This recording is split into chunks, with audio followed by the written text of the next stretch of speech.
She insulted the human 28 years ago.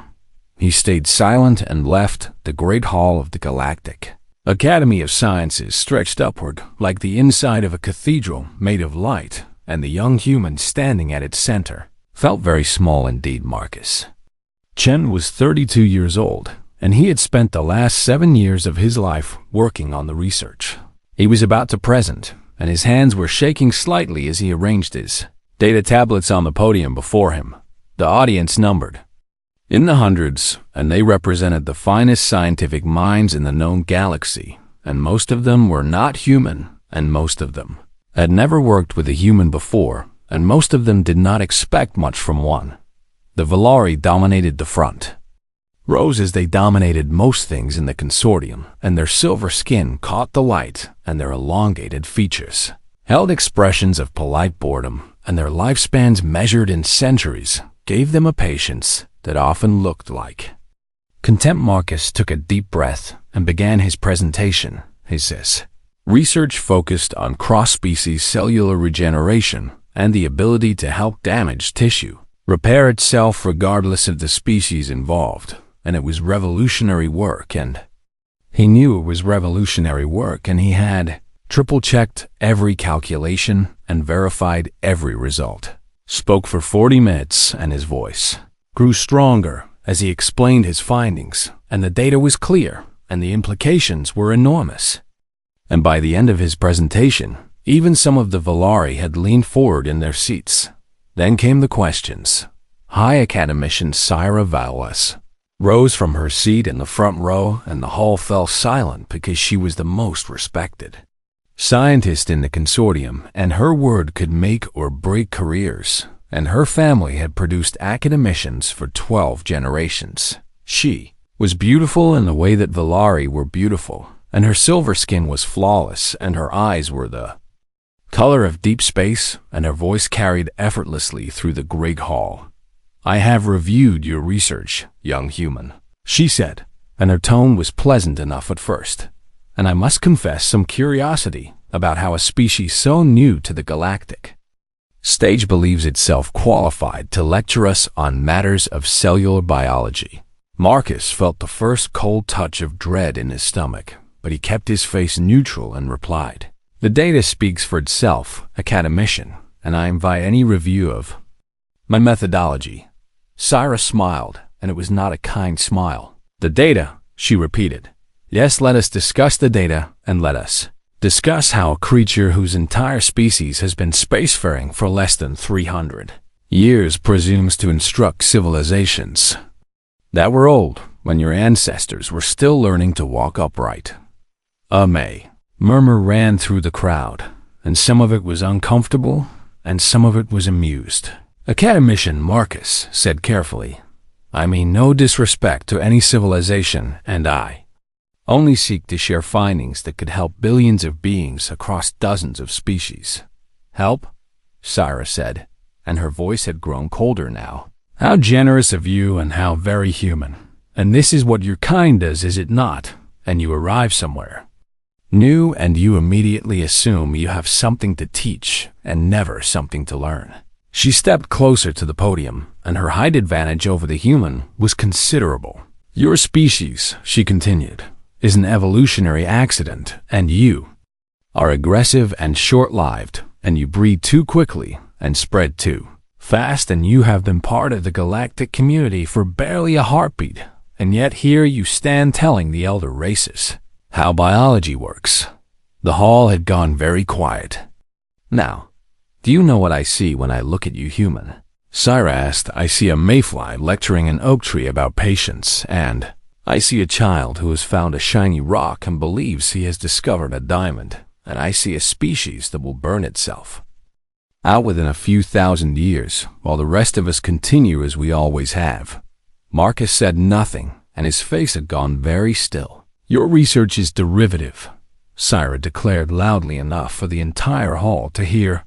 Your conclusions are premature, and your presence here is an insult to this institution, and I recommend you return to Earth, where you can play with mud like your ancestors did, and leave real science to those who have the lifespan to understand it. The laughter that followed was not universal, but it was widespread enough, and it echoed off the high ceiling of the great hall, and it seemed to go on forever. Marcus stood at the podium, and he did not speak, and he did not cry, and he did not shout, and he simply began to gather his data tablets with steady hands. A younger Valari scientist in the middle rows shifted uncomfortably and looked like he wanted to say something, but one glance from Syra silenced him. Marcus finished collecting his materials, and he looked up at the assembled scientists, and his face was completely unreadable, and then he offered a small bow to the room and turned and walked toward the exit. His footsteps echoed in the silence that followed the laughter, and every eye in the hall watched him go, and not one voice spoke up in his defense. At the door, he paused for just a moment, and some thought he might turn around and say something, and some hoped he would, and some feared he would, but he simply walked through the door and let it close behind him. He never came back. In the weeks that followed, some members of the Academy made quiet inquiries about the human scientist who had presented such interesting research, and they learned that he had left the Valari homeworld the same day as his presentation, and he had not filed any forwarding information. His research was never published, and his name disappeared from academic circles, and within a year, most people had forgotten he had ever existed. Syra Velthus forgot him within a week, and she had other matters to attend to, and other careers to shape, and other young scientists to evaluate, and one human more or less made number difference to her. She went on to even greater heights of success, and her reputation grew, and her power expanded, and she became everything she had always expected to become. And somewhere far away, a human ship traveled through the darkness between stars, carrying a man who had not spoken a word since leaving the academy, and who would not speak of what happened there for many years to come. The insult was finished, and the silence had begun. She insulted the human 28 years ago. He stayed silent and left. Research Station sat on the edge of a frozen lake in northern Canada, and it was small and old, and nobody important had visited it in decades, and that was exactly why Marcus Chun had chosen. I arrived 3 months after leaving the academy, and he had spent those months traveling slowly through human space and thinking, and not sleeping very well, and wondering if he should give up science entirely. The station had room for 12 researchers, but only 3 positions were funded, and the equipment was 20 years out of date, and the heating system made strange noises at night, and nobody from the Galactic Consortium had ever heard of it. It was perfect. Marcus threw himself into his work with a desperation that worried the 2 other scientists of the station, and he worked 18-hour days and forgot to eat, and barely spoke to anyone, and the dark circles under his eyes grew darker. After 6 months, his colleagues staged an intervention, and they sat him down and made him eat a proper meal, and asked him what had happened to him. He told them everything, and when he finished, they sat in silence for a long time. "So what are you going to do?"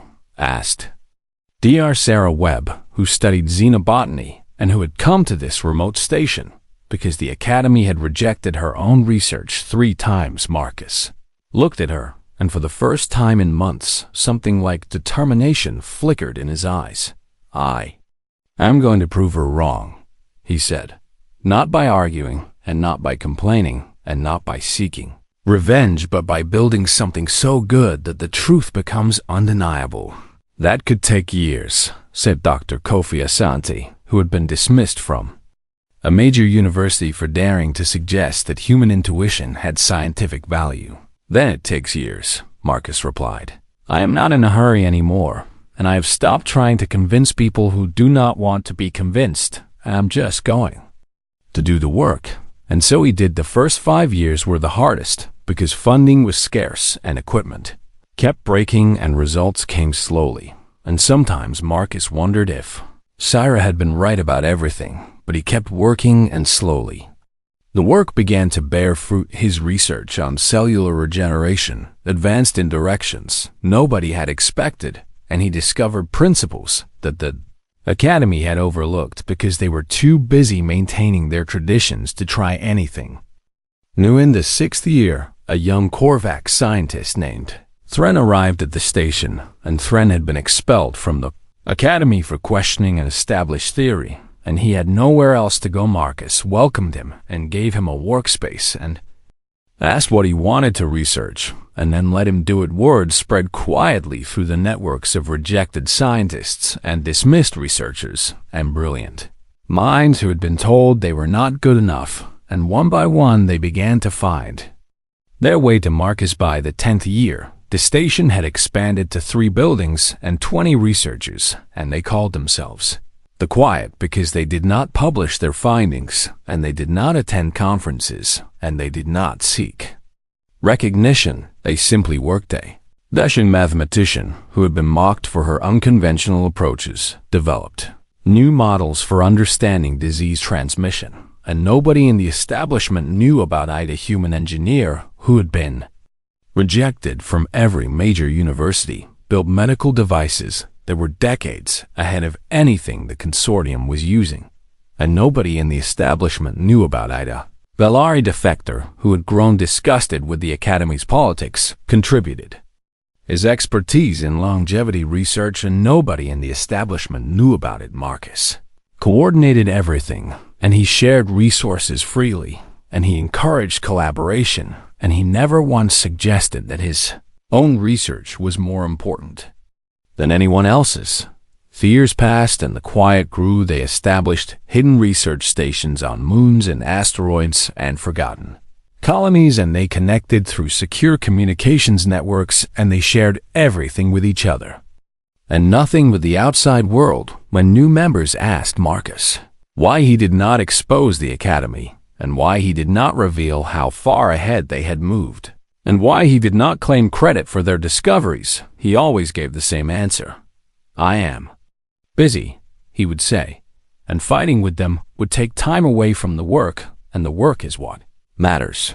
Meanwhile, the Galactic Consortium continued as it always had, and the Academy published prestigious papers and held important conferences and awarded impressive titles, and actual progress slowed to a crawl. Diseases that could have been cured remained deadly, and technologies that could have helped billions remained undeveloped, and the elder races maintained their hierarchies and their traditions and their certainty that they knew best. Syra Vala thus rose to become supreme academician, and she was celebrated throughout the consortium as the greatest scientific mind of her generation, and she gave speeches about the importance of maintaining standards and respecting established knowledge. She never thought about the human she had humiliated 20 years earlier.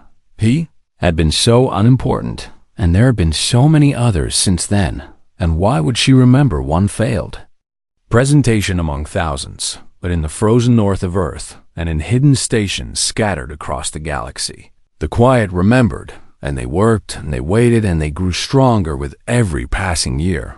Marcus Chun was 60 years old now, and his hair had gone gray, and his movements had slowed, but his mind was as sharp as ever, and when his colleagues asked him if he was satisfied with what they had built, he would shake his head.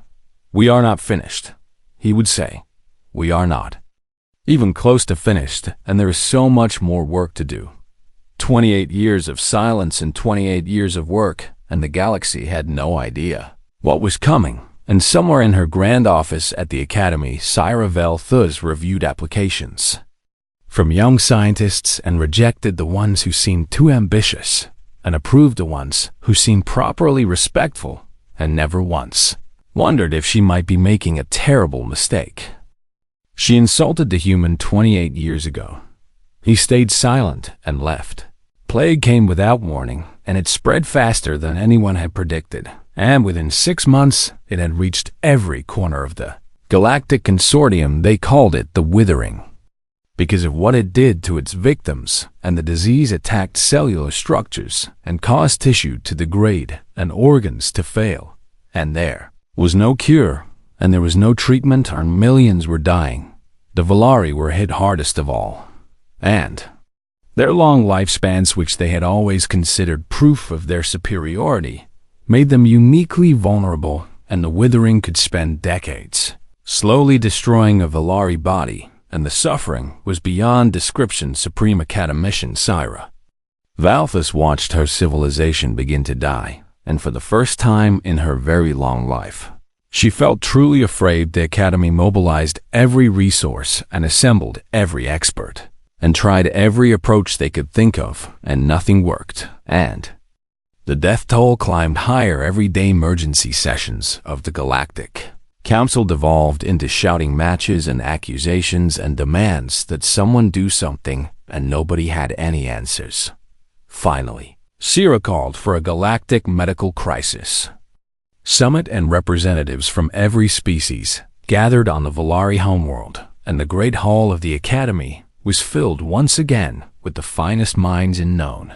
Space Orcs stood at the same podium where she had stood so many times before, and she looked out at the desperate faces of the assembled delegates, and she did something she had never done in her entire career. She admitted failure. "We have tried everything," she said, and her voice was heavy with exhaustion and grief. "And we have failed, and the Academy has failed, and I have failed. And if anyone anywhere has any knowledge that could help us, I am asking you to share it now." The hall was silent, and the silence stretched on, and Syra felt the weight of billions of lives pressing down on her shoulders.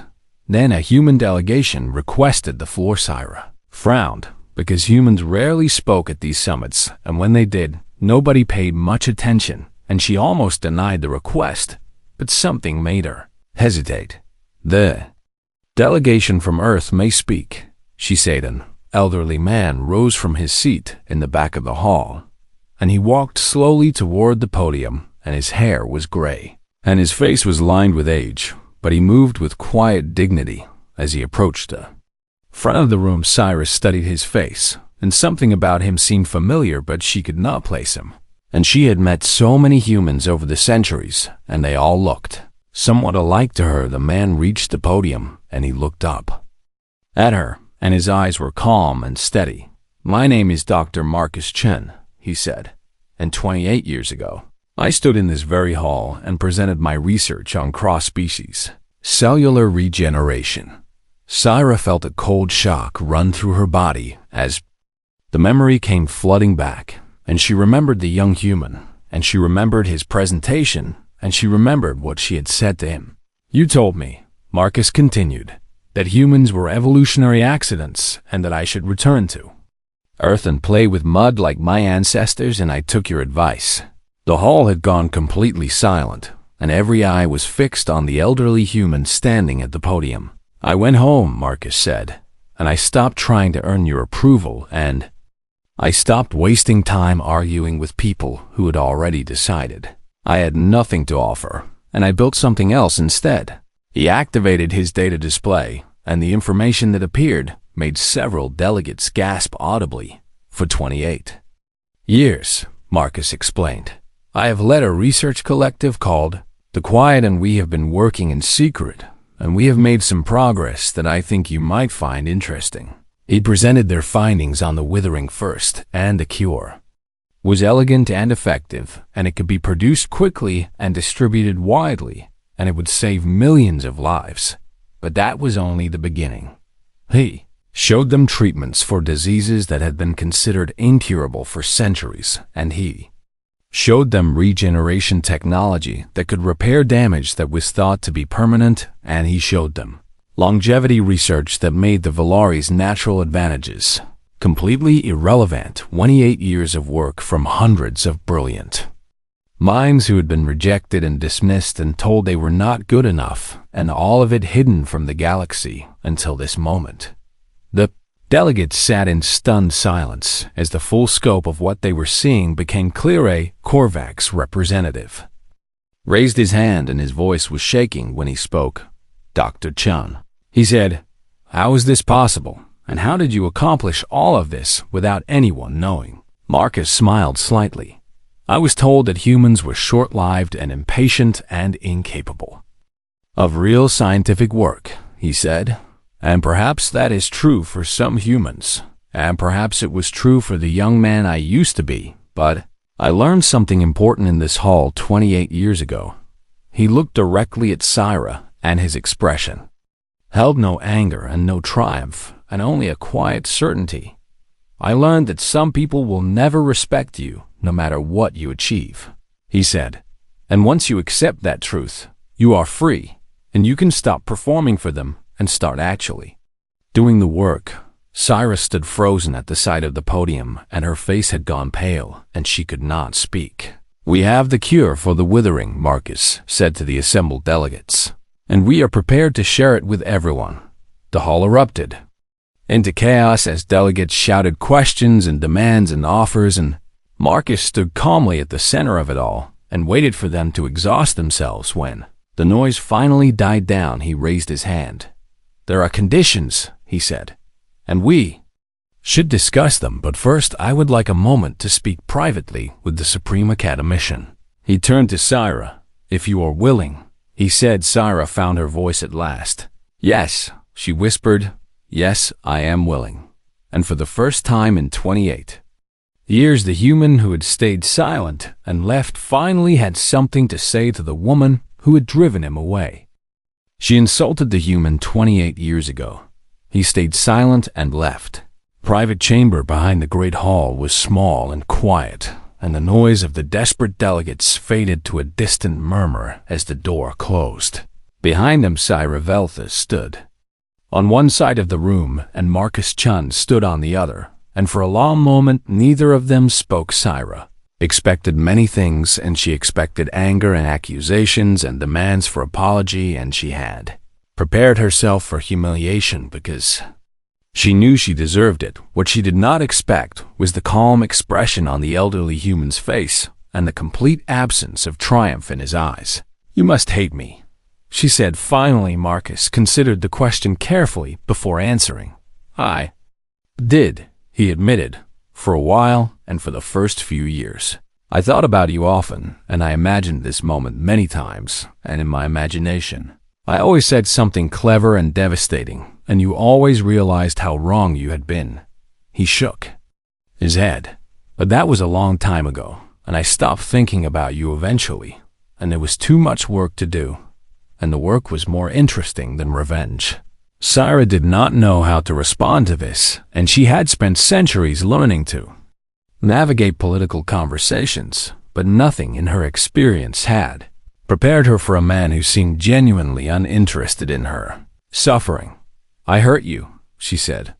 "I know I did, and I can see now that I was wrong about everything, and your research was brilliant, and I destroyed your career out of prejudice and pride." "Yes," Marcus agreed. "You did, and now you have the power to destroy me." Syra continued, "And everyone will know what you have accomplished, and everyone will know that I rejected you and mocked you and drove you away, and my reputation will never recover." Marcus sighed and walked over to a chair and sat down heavily because his old bones were tired. "I did not come here to destroy you," he said, "and I did not build the quiet to prove you wrong, and I built it because there was work that needed to be done and people who needed help, and I realized that waiting for permission from people like you was a waste of time." Syra stared at him. "Then why reveal yourselves now?" she asked. "And why not keep your secrets and let the Academy fail and let me fail? And that would be the perfect revenge, would it not?" "Because millions of people are dying," Marcus said simply, "and we have the cure, and keeping it secret to punish. You would make me exactly the kind of person you accused me of being 28 years ago." He looked up at her, and his eyes were tired but kind. "I am not here for revenge," he said, "and I am here to help, and the conditions I mentioned are not about punishing you, and they are about making sure this never happens again." Syra sat down across from him because her legs no longer seemed able to support her weight. "What conditions?" she asked. "The Academy must reform," Marcus said, "and open access to all research, and no more species hierarchies, and no more dismissing ideas because they come from the wrong people, and merit over lineage, and collaboration over competition." He leaned forward. "The knowledge we have gathered belongs to everyone," he continued, "and not to gatekeepers who decide who is worthy and who is not. And if you agree to these terms, We will share everything, and if you do not, then we will share it anyway, but it will be much easier with your cooperation. You are asking me to dismantle everything I have built, Syra said. I am asking you to build something better, Marcus replied, and you have centuries left to live, and you can spend them defending a system that has failed, or you can help create something new. Syra was quiet for a long time, and the weight of his words pressed down on her, and she thought about all the young scientists she had rejected over the years, and all the ideas she had dismissed without consideration, and all the progress she had prevented. In the name of maintaining standards, I was so certain I was right, she whispered, and I was so certain that humans had nothing to teach us, and I was so certain that the old ways were the best ways. Certainty is comfortable, Marcus said, and questioning yourself is hard, and I understand why you chose comfort, and I might have done the same in your position. This was more generosity than Syra felt she deserved. Why are you being kind to me? She asked, and I do not understand, and I was cruel to you. And I ruined years of your life, and you have every right to hate me. Marcus was quiet for a moment. I went home after you humiliated me, he said, and I did not sleep for 3 days, and I almost gave up entirely, and the pain of that moment stayed with me for years. He paused, but the pain eventually faded. He continued, and what remained was the work, and the work was always more important than the pain. And I realized that carrying hatred for you would only slow me down. He smiled slightly. You were a footnote in my story, he said, and a painful one, but still just a footnote, and I chose to write the rest of the pages myself, and I did not let you hold the pen. Syra felt something break inside her, and she had expected vengeance, and she had received something far more devastating, and she had received irrelevance. For 28 years, she had not thought about Marcus Chun at all, and for 28 years Marcus Chun had not thought about her either, and he had simply moved on and built something extraordinary, while she had maintained a system that produced nothing of value.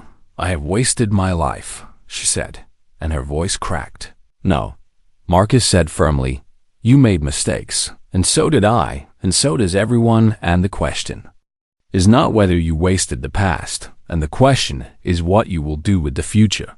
He stood up slowly. We should return to the summit, he said, and there is a cure to distribute and lives to save, and you can help with that if you choose. Syra looked up at him. I do not know if I can change, she admitted, and I have been this way for so long. Then start small, Marcus suggested, and help us save your people today and worry about the rest tomorrow. He offered her his hand, and after a long moment she took it, and he helped her to her feet. Thank you, she said quietly. You are welcome, he replied. And now let us go and do the work. They walked back into the great hall together, and the real work of saving the galaxy began. She insulted the human 28 years ago. He stayed silent and left. 5 years had passed since the Crisis Summit, and the galaxy had changed in ways that nobody could have predicted. The withering was now a memory, and the cure had been distributed to every world, and millions of lives had been saved, and the death that had seemed inevitable had been pushed back once again. But the cure was only the beginning. Quiet's research stations had transformed into open universities, and anyone could study there, regardless of species or background or wealth, and knowledge flowed freely in all directions.